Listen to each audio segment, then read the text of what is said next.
कृष्णा दोस्तों, मेरे चैनल पे आपका स्वागत है। अगर आपने अब तक मेरे चैनल को सब्सक्राइब नहीं किया है तो ज़रूर कर लें। दोस्तों, नवरात्रि हिंदुओं का विशेष पर्व होता है। नवरात्रि के 9 दिनों तक आदि शक्ति नवदुर्गा के 9 रूपों की पूजा की जाती है। नवरात्रि के चौथे दिन मां अम्बे के चौथे स्वरूप देवी कूष्मांडा की पूजा की जाती है। इस दिन साधक का मन अनाहत चक्र में अवस्थित होता है। अपने उदर से ब्रह्मांड को उत्पन्न करने के कारण ही इन्हें कूष्मांडा कहा जाता है। संस्कृत भाषा में कूष्मांडा कुम्भड़े को कहा जाता है, इसलिए मां कूष्मांडा को कुम्भड़े की बलि दी जाती है। माता कूष्मांडा के तेज और प्रभाव से दशों दिशाओं को प्रकाश मिलता है। ब्रह्मांड के सभी प्राणी और वस्तु मां कूष्मांडा की ही देन है। ऐसा कहा जाता है कि मां कूष्मांडा की आराधना करने से भक्तों के समस्त रोग नष्ट हो जाते हैं और धन, वैभव और यश की प्राप्ति होती है। मां कूष्मांडा की पूजा अर्चना करने से भक्तों के मन का डर और भय दूर होता है और जीवन में सफलता प्राप्त होती है। मां कूष्मांडा का स्वरूप। जब यह संसार नहीं था तब इसी देवी ने अपनी मुस्कान से ब्रह्मांड की रचना की थी, इसलिए मां कूष्मांडा की सृष्टि की आदि स्वरूपा या आदि शक्ति कहा गया है। इस देवी की 8 भुजाएं हैं, इसलिए इन्हें अष्टभुजा कहा जाता है। माता की अष्टभुजाओं में कमंडल, धनुष, बाण, कमल पुष्प, अमृत कलश, चक्र, गदा और जपमाला है। इनकी सवारी सिंह है। मां कूष्मांडा के मस्तक पर रत्न जड़ित मुकुट सुशोभित है, जिनके कारण उनका स्वरूप अत्यंत उज्ज्वल लगता है। इनके चेहरे पर मंद मुस्कुराहट है, जो देवी के आदि स्वरूप आदि शक्ति को दर्शाती है। मां कूष्मांडा का निवास सूर्य मंडल के भीतर के लोक में माना जाता है। दोस्तों, चलिए अब सुनते हैं कूष्मांडा देवी की कथा।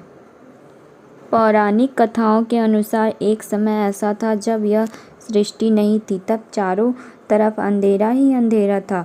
उस समय कोई भी जीव जंतु पृथ्वी पर नहीं था। तब मां दुर्गा की शक्ति कूष्मांडा देवी ने ही अपने उदर से इस अंड यानी ब्रह्मांड की रचना की। इसी कारण उन्हें कूष्मांडा कहा जाता है।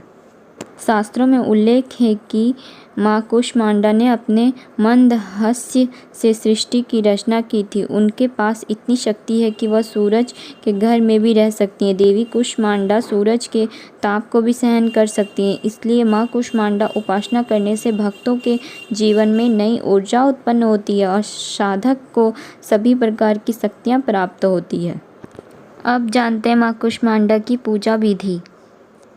नवरात्रि के चौथे दिन सुबह स्नान आदि करने के बाद कूष्मांडा देवी को नमस्कार करें और उनकी साधना में बैठ जाएं। मां कूष्मांडा को हरा रंग अत्यंत प्रिय है, इसलिए इन्हें हरे रंग के पुष्प अर्पित करना चाहिए। बेहतर होगा कि यदि आप ध्यान में बैठने के लिए हरे रंग का आसन का प्रयोग करें।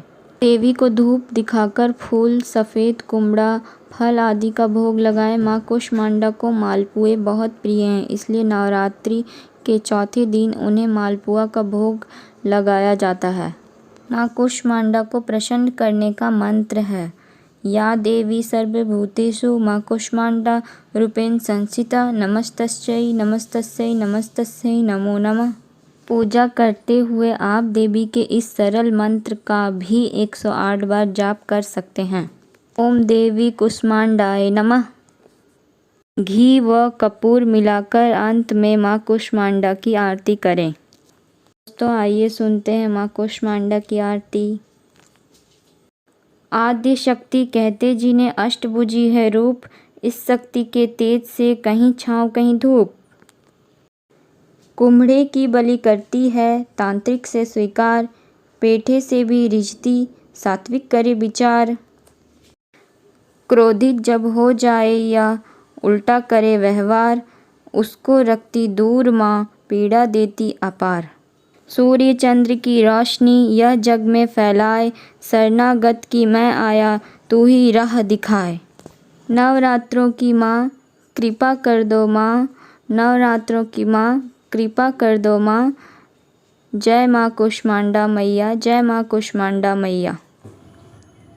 देवी माँ बहुत थोड़ी ही सेवा और भक्ति से प्रसन्न होती हैं और माँ कुष्मांडा की पूजा से बुध ग्रह मजबूत होता है। इसके लिए आप अपनी उम्र के हिसाब से हरी इलायची देवी माँ को अर्पित करें। इसके बाद उस इलायची को लाल कपड़े में बांधकर अगली नवरात्रि तक अपने पास रखें। इससे आपको लाभ होगा। नवरात्रि के चौथे दिन माँ कुष्मांडा की पूजा का विशेष महत्व है।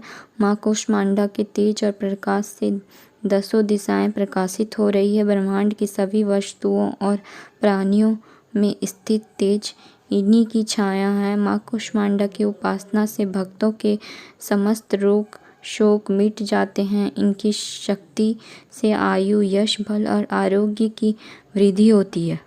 माँ के भक्ति मार्ग पर कुछ ही कदम आगे बढ़ने पर साधक को उनकी कृपा का सूक्ष्म अनुभव होने लगता है। यह दुख स्वरूप संसार उसके लिए अत्यंत सुगम बन जाता है। माँ की उपासना मनुष्य को संसार के भव सागर से पार उतारने के लिए सबसे आसान मार्ग है।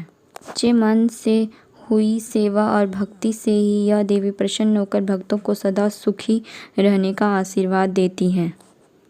आइए हम सब मिलकर नवरात्रि के चौथे दिन माँ कुष्मांडा की पूजा और आराधना करें। आप सभी को नवरात्रि की बहुत सारी शुभकामनाएं। अगर यह वीडियो आपको पसंद आया तो कृपया इसे लाइक और शेयर और मेरे चैनल को सब्सक्राइब करना ना भूलें। इससे आगे मुझे और वीडियो पोस्ट करने की ऊर्जा मिलेगी। इसके साथ ही कमेंट बॉक्स में जय माँ कुष्मांडा ज़रूर लिख दें। मिलते हैं बहुत जल्द एक नए वीडियो के साथ। जय माँ अम्बे।